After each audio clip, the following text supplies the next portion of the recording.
Hello Ratians, Assalamu alaikum. I hope you all are doing so great. So ইংলিশের আরেকটি ক্লাসে সবাইকে স্বাগত জানাচ্ছি। আজকে আমরা আমাদের এসএসসি স্টুডেন্ট যারা রয়েছে তোমাদের জন্য ইংলিশ গ্রামারের সবথেকে ইম্পর্টেন্ট একটা টপিক, যেখানে অনেকেরই প্রবলেম থাকে, রাইট ফর্ম অফ ভার্বস। এই রাইট ফর্মস অফ ভার্ব এই টপিক থেকে মূলত বেছে বেছে কিছু প্রবলেম নিয়ে আমরা একটু আলোচনা করব। পুরো চ্যাপ্টার নিয়ে আমরা এখন আলোচনা করব না, কারণ আমাদের প্রবলেমটা আসলে কিছু কনফিউজিং জায়গাতে হয়ে থাকে। তো এই জন্য আমরা যেটা করেছি যে 2024-এর যে এসএসসি পরীক্ষা হয়েছে, তো সেখান থেকে প্রতিটা প্রশ্ন এর ডিটেলস, পাশাপাশি আমরা এই যে প্রতিটা প্রশ্নের আমাদের লেকচার শিটে কত নম্বর রুলসে ছিল এই বিষয়গুলো, এগুলো নিয়ে মূলত আজকের আমাদের এই ক্লাসটি। সো সবাই ক্লাস করতে থাকো, চলো আমরা আজকে ক্লাসটি শুরু করি। ওকে, আচ্ছা আমরা একটু দেখে নিই যে কি কি শিখবো আমরা। তো এখানে 10 কোয়েশ্চেন্স রয়েছে এসএসসির 2024-এর। আচ্ছা 2024-এর যে এসএসসির কোয়েশ্চেন 10টা প্রশ্ন রাইট ফর্ম অফ ভার্ব থেকে, এটা আমরা আগে দেখব। এরপর আমাদের লেকচার শিটের কত নাম্বার রুলসে আছে এটাও কিন্তু আমরা দেখব। হ্যাঁ, ওকে। এরপর প্রতিটি প্রশ্নের একদম পুঙ্খানুপুঙ্খ ব্যাখ্যা দেখব। আর এই ক্লাস শেষে তোমাদের জন্য কিন্তু একটা রিওয়ার্ড থাকছে, দুইটা রিওয়ার্ড। একটা হচ্ছে তোমরা এই পুরো ক্লাসটা কিন্তু চাইলে একদম ফ্রিতে আমরা স্লাইডগুলো তোমাদেরকে দিয়ে দিব। ওকে, তোমরা ক্লাস করে ক্লাসের শেষে আমাদেরকে কমেন্টে জানাবে, আমরা এই পিডিএফটি তোমাদের জন্য দিয়ে দিব। এটা আসলে তোমাদের জন্যই তৈরি করা। আর হচ্ছে আজকের এই ক্লাস থেকে অ্যাট লিস্ট 2 মার্কস তোমরা নেক্সট এক্সামে কমন পাবা।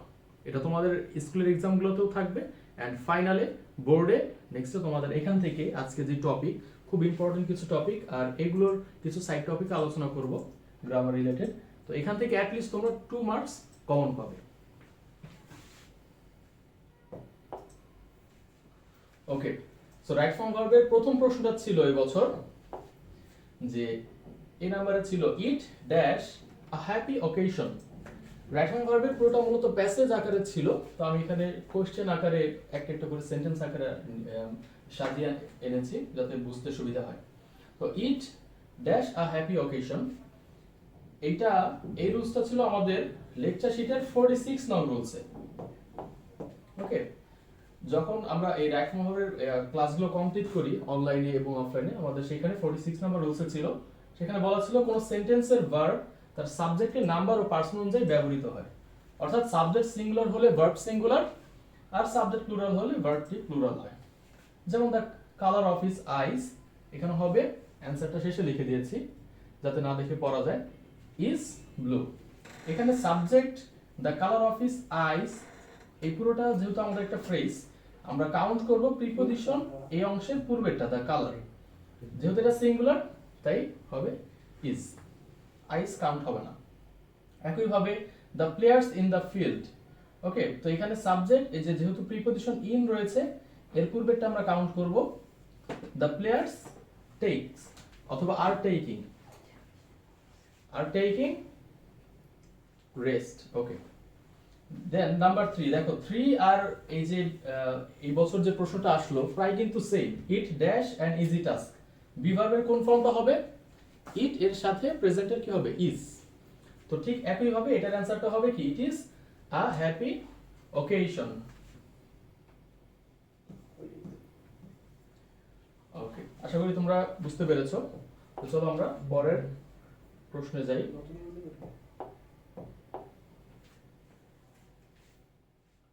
Number B.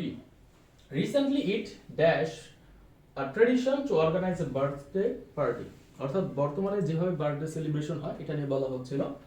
তো এইটা ছিল আমাদের এই 8 নাম্বার রুলসের,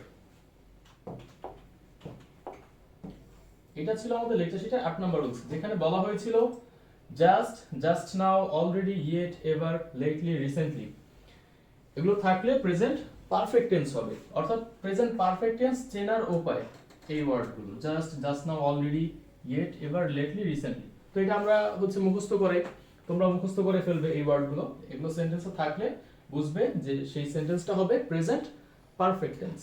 সো আমরা একটু খেয়াল করি উদাহরণগুলো। এখানে বলা হচ্ছে আই সি হিম রিসেন্টলি, আমি তাকে সম্প্রতি দেখেছি।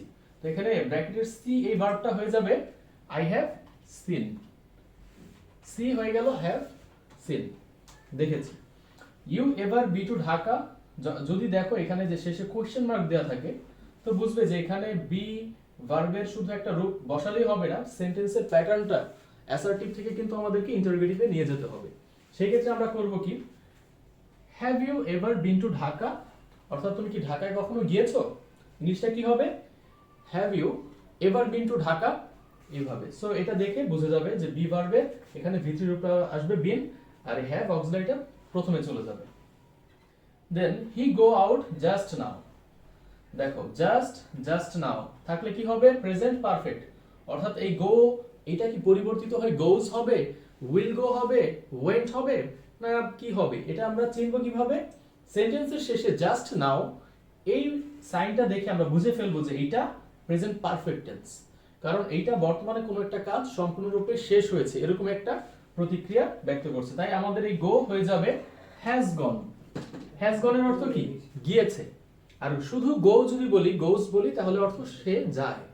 তাহলে হি হ্যাজ গন সে গিয়েছে, আউট জাস্ট নাও সে বাইরে গিয়েছে, জাস্ট নাও মানে এই মাত্র।